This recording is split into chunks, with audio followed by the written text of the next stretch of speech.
Well, howdy guys, welcome back. This is the third in the series of my shop walk around. I appreciate anybody that stuck with me through this. I hope you saw something you could use or pass along to somebody. I know I always like seeing what everybody else makes and fabricates around their shop. I just hope you enjoyed what I've fabricated and can use it somewhere. Anyway, we'll continue this walk around. I did do this once, but I lost the video somewhere. Like I said, I'm a rookie at this. We're learning as we go. But here we go. We'll continue the walk around. First of all, you saw the welding area in the first video. We got through most everything over there. We got through most of everything in the machine and sheet metal area. And now we're down in this corner.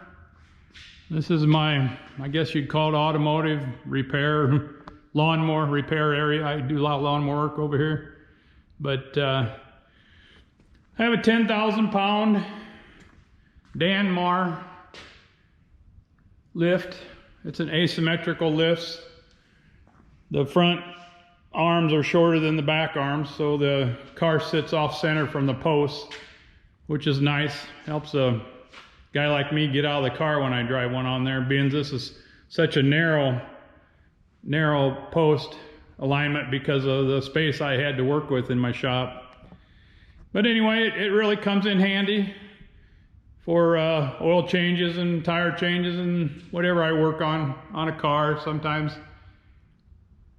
it's nice to get it up in there for sure. I crawled around for years on the floor and the dirt and the concrete and working on cars, so this was surely a nice investment for me at this age. Anyway, along with the lifts, you got to have the accessories. Just like any tool, there's accessories that go with it. The tooling, as you might say.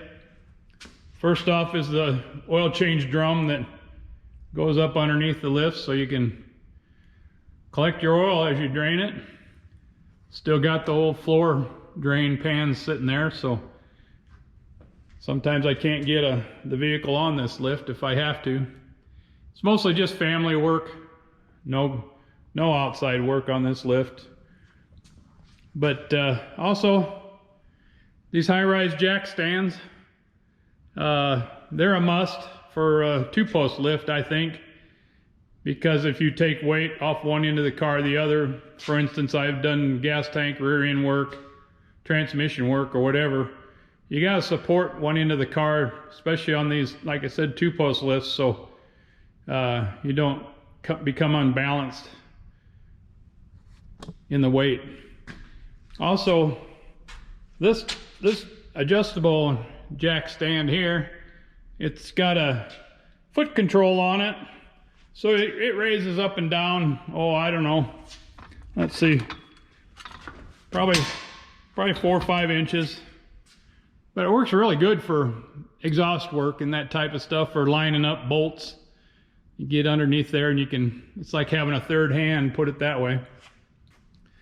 But it works out really well for the third hand. Also, you got to have the transmission jack.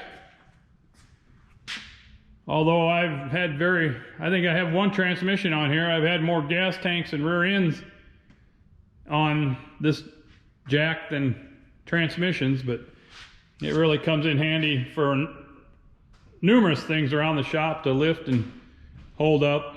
It's like a portable lift around the shop sometimes.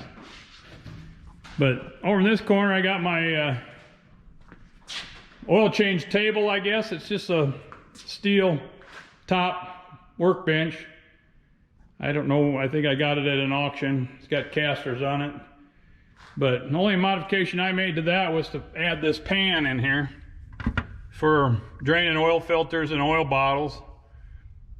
Get the last drop out of it. But that goes underneath the bench to this bucket here.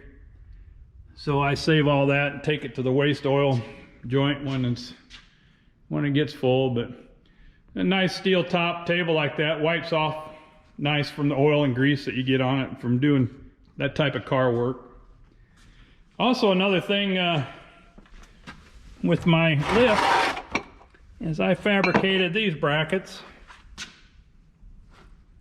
for they go on my lift. Like I said, I do a little bit of lawnmower work, but I fabricated these brackets to fit in my lift, and I can actually grab the framework on a lot of zero-turn lawnmowers and some garden tractor type lawnmowers, and then I can get them up in the air and work on them. There's another handy dandy lift. I don't know. I try to have a lift for everything because don't want to ruin your back ever in life. That's a bad thing to do that. Anyway, moving on around here, I got this. It's a Yost vise that I restored. Yost 32C from Holland, Michigan. Good old vise. Got nice pipe jaws, but I made it on this portable stand so I could roll around, and there again it acts as like a third hand for holding things, so you can use both hands to line a pin up or whatever.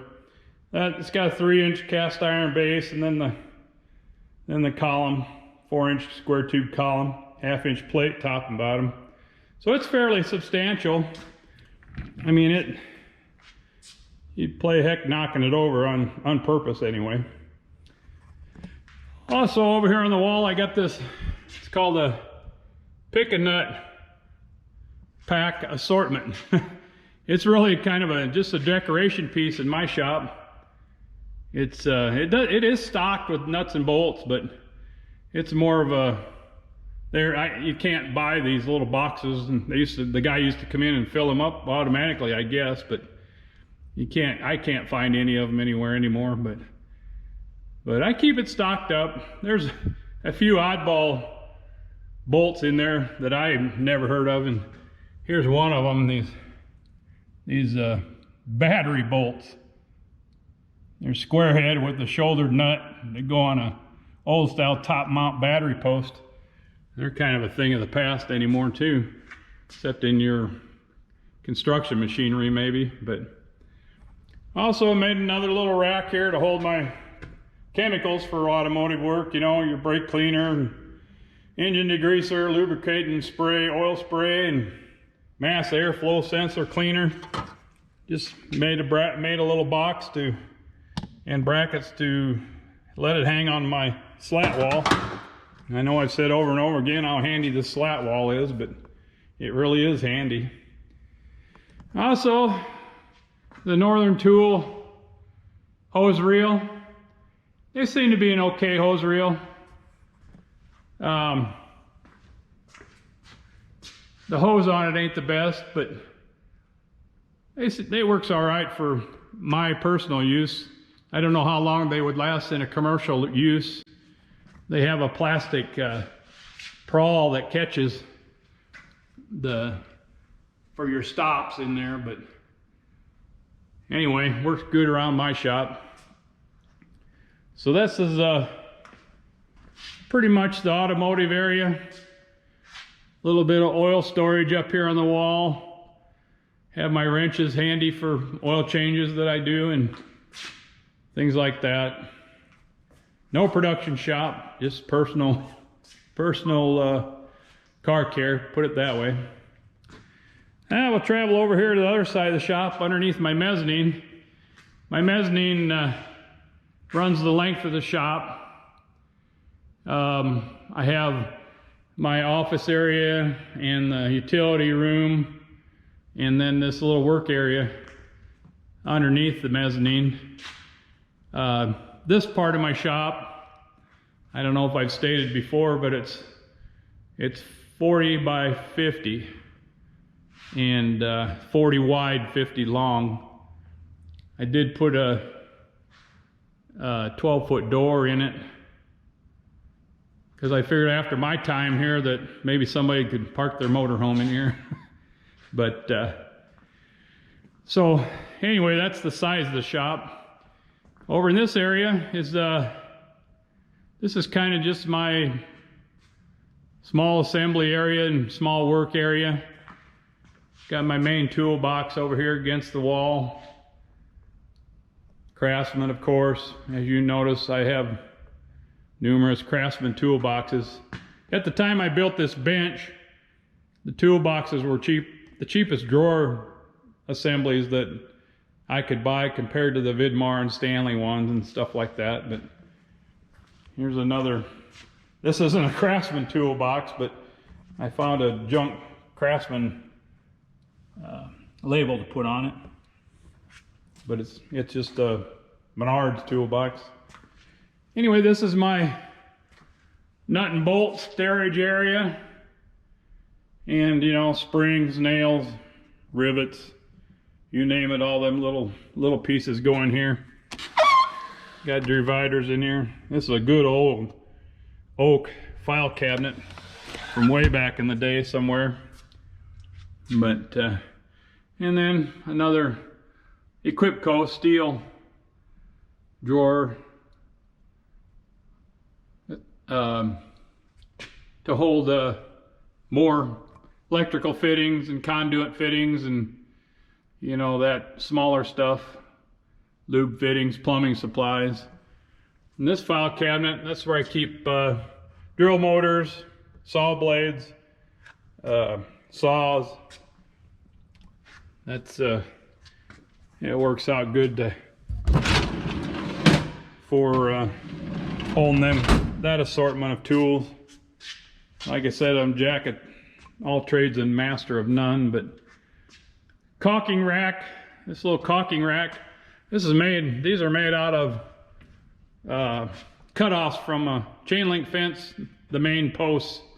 I think it's 2 3/8 or something like that. But shoot, I couldn't see throw them away, so I made a little rack to fit in my slat wall and hold some often used caulking, tubes of caulking. Some of them that I don't use often or I store on the mezzanine, up on the mezzanine. I have access to my mezzanine right here with a pull down attic door. That's how I get up to my mezzanine. I don't, I keep extra supplies up there and stuff not used very often, but this is kind of a neat idea. I mounted a 100-foot of 1/4-inch Flexzilla air hose on that reel and that piece of 2x12, so you can wind it up nicely at the end of the day when you're out on a little construction job or a fence job or something. That hose, that 1/4-inch hose, it seems like it becomes a bag of worms if you don't keep it pretty well organized. But that thing come out pretty handy. And over here, my battery charging station and drill station. I don't know, you end up, I kept in the Craftsman lineup for years, but seems like every time I buy a different tool, it comes out to be a different battery. So I got DeWalt and Milwaukee and Hitachi and Craftsman. Can't never stick to just one brand, it seems like. Also, I got this old benchtop Craftsman drill press. I think it's a 12-inch drill press. It's a good old machine, in really good shape. I keep it over here for the small hole work when I'm doing some little assembly work on this bench, or saves me having to run across the shop a lot of times. The bench itself is made out of there are 2 solid core oak doors. I ripped them lengthwise to narrow them up a little bit, but they're connected underneath the vise here. You can see the split, but they work really well. It's a nice solid top. It's getting worn now. It needs to be sanded off a little bit and put another coat of poly on it. this edge is of the benches that stick on veneer stuff you put on with an iron. It's got the hot glue on the back, but it's held up good. Makes a nice sturdy workbench. The framework's all 2x4s, 4x4 legs, and then I have plastic risers on the bottom of the legs to keep them from absorbing any moisture or anything that the floor gets wet. And of course a Craftsman vise. It's kind of a copy of a Wilton, but not near the quality, but good vise. 4.5-inch jaw. And then of course another Craftsman cabinet, and then my main toolbox, like I said before. It don't roll around anywhere. It pretty much stays here. It's too heavy to roll around. But this is my little work area under my mezzanine. Lighting, I don't know if you guys noticed, but I got a lot of light in here. I know the older you get, the more light you appreciate. That's for sure. But anyway, like I stated before, this is my utility room. That's where the radiant heater is for the floor. The floor is all radiant tubing in the floor to heat the shop. Seems like a fairly economical way to heat a shop. I couldn't tell you, because I combined the shop and the house for utilities, but I can't tell you for sure what if there's a cost saving to it. But they say it is. They say it heats the objects more than it heats the air, so everything in your shop stays warm than the air does. Anyway, here's my little office area, entryway. This is my junk collection, toy collection. I pick toys up here and there. As you can see, I once upon a time was a big Terry Labonte fan, but a lot of these toys I get for gifts from my kids, or some of them came from my mother. She saved them. They were toys when I was a kid. Imagine that. But it's always fun to display them. They're kind of a pain. About twice a year you got to do your cleaning, dusting. Ain't no way you can keep them dust free out here. But this little, of course, the shop refrigerator. And then this is my cabinet for my all my reference books. Never know when you need to look up something. I like these old motor manuals. They're all pretty much obsolete nowadays, but I always buy them. They're kind of a neat collectible. But that's my library. That's the library. Candy machine, no candy. And my couple other vices there, and a few cast iron items. I don't know why, but I like cast iron junk. But always fun to find a piece of that. And these old Pexto sheet metal tools. I found them, like I said, in just in the old barn, and they weren't being used, all rusty and everything, so I took them completely apart, sandblasted them, got them going again. I have used this this bead rolling one in some sheet metal projects, but the other two I haven't used. There's some kind of seamer or something for connecting ductwork. I don't even know how they work, to tell you the truth.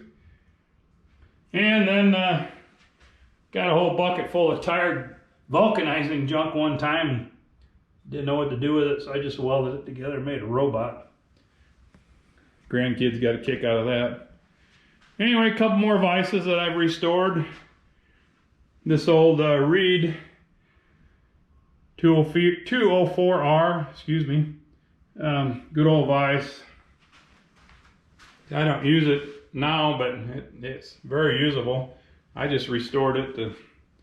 It belonged to a friend of mine's dad, so I put a little tender loving care onto it.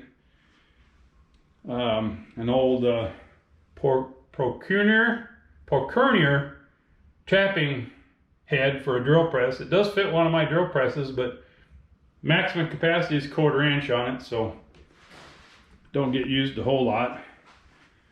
And a Colombian vise number 504. I restored this one too. My first attempt at making jaws. As you can see, I made a little boo-boo in there, but if I get time, I'll make another set. I don't know how old that one is, but it says a patent applied for on it, so they didn't even have a patent on this when it was made. And then, of course, another old Craftsman toolbox. They don't build them with details like these handles anymore, with that etching or engraving on there.